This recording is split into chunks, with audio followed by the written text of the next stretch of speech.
رسول اللہ الصلاۃ والسلام علیک یا رسول اللہ، الصلاۃ والسلام علیک یا حبیب اللہ الصلاۃ والسلام علیک یا حبیب اللہ، وعلی آلک وعلی آلک واصحابک وصحابک یا نبی اللہ یا نبی اللہ صلی اللہ تعالی علیہ وسلم صلی اللہ علیہ وسلم۔ فرمان مصطفیٰ صلی اللہ تعالی علیہ وآلہ وسلم ہے کہ جس نے مجھ پر ایک مرتبہ درود پاک پڑھا تو اللہ تبارک و تعالی اس پر 10 رحمتیں نازل فرماتا ہے۔ سبحان اللہ، اور یہ صلو علی الحبیب صلی اللہ علیہ وسلم۔ کل سے ہمارا بیان چل رہا تھا 46 وصیتوں کے بارے میں، یعنی جو ہم کفن دفن اور تجہیز و تکفین کا جو ہم رسالہ پڑھ رہے ہیں، اس رسالے میں سب سے پہلے مصنف علیہ رحمٰ نے 40 وصیتیں کی ہیں، 40 وصیتیں لکھی ہیں۔ اس وصیتوں میں سے ہم آج 3 یا 4 وصیتیں سماعت کریں گے، اور انشاءاللہ دھیرے دھیرے 2-2 4-4 کر کے ہم وصیتیں حاصل کریں گے، اور اس کے بعد آگے ہم شیئر بھی کریں گے۔ پڑھیے صلو علی الحبیب صلی اللہ علیہ وسلم۔ پہلے اگر عالم نزا میں پائے تو اس وقت کا ہر کام سنت کے مطابق کریں، چہرہ قبلہ رو اور ہاتھ پاؤں وغیرہ سیدھے کریں، یاسین شریف بھی سنائیں، اور امام اہل سنت مولانا شاہ احمد رضا خان علیہ رحمہ کی لکھی ہوئی نعتیں بھی، ان کا کلام عین شریعت کے مطابق بلکہ ہر شعر قرآن و حدیث اور اقوال بزرگان دین رحمہ اللہ کی شرح و تفسیر ہے۔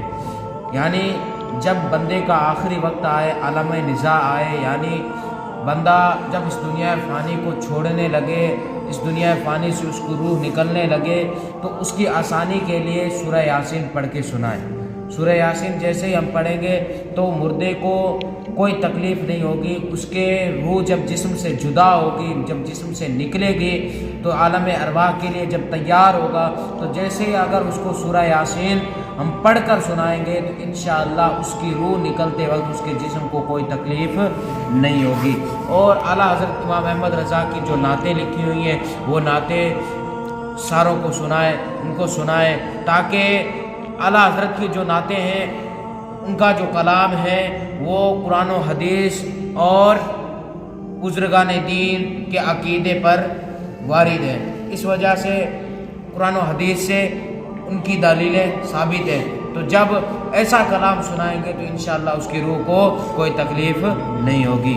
دوسری، بعد قبض روح بھی ہر معاملہ میں سنتوں کا لحاظ رکھیں، مثلا تجہیز و تکفین وغیرہ میں تعجیل یعنی جلدی کرنا، زیادہ عوام اکٹھی کرنے کے شوق میں تاخیر کرنا سنت نہیں۔ بہار شریعت حصہ 4 میں بیان کیے ہوئے احکام پر عمل کیا جائے۔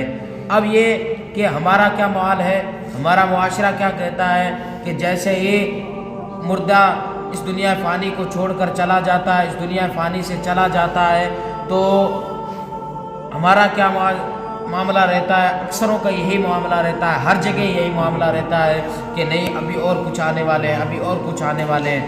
تو کیا ہے، مردے کو رات بھر دن بھر رکھے رکھتے ہیں، اور جب رکھی رکھتے ہیں تو یہ مردے کو بھی تکلیف کا باعث بناتے ہیں، اور مردے کو بھی تکلیف ہوتی ہے، اور جو آتے ہیں ان کو بھی تکلیف ہوتی ہے۔ تو جب وہ روح اس کے جسم سے قبض ہو گئی، اب یہ ہمارے لیے کیا ہو گیا؟ امانت کے طور پہ ہو گیا۔ اب جس طرح جلدی ہو سکے اس کو غسل دے، غسل دینے کے بعد نئے کپڑا پہنائیں، کفن پہنائیں، اور کفن پہنانے کے بعد تدفین کرائیں۔ جتنا جلدی ہو سکے اتنا جلدی کیا ہے کرنا سنت ہے، اور اگر تاخیر کر کے اگر اس کو دفنائے گا تو یہ سنت کے مطابق نہیں ہے۔ اور تیسری، قبر کے سائز وغیرہ سنت کے مطابق ہوں، اور لحد بنائیں کہ سنت ہے۔ اب یہ کہ قبر کتنی موٹی اور کتنی چوڑی ہونی چاہیے، جو سنت کے مطابق یعنی مردے کے سائز کے برابر ہونی چاہیے۔ اور اب یہ نہیں ہے کہ چھوٹی سی قبر بنا لیں اور مردہ کیا ہے اس میں پورا ہی نہ آئے، اور یا اس سے بڑی بنا لیں، زیادہ بڑی کھود لیں، لمبی زیادہ کھود لیں، تو یہ بھی شریعت اس کا بھی حکم نہیں دیتی۔ اتنا حکم دیتی ہے کہ آدمی ایک دم پورا اندر کھڑا ہو جائے صحیح، تو اتنا تو گہرائی میں ہونی چاہیے، اور لمبائی میں مردے کی جتنی لمبائی ہے اور ہائٹ میں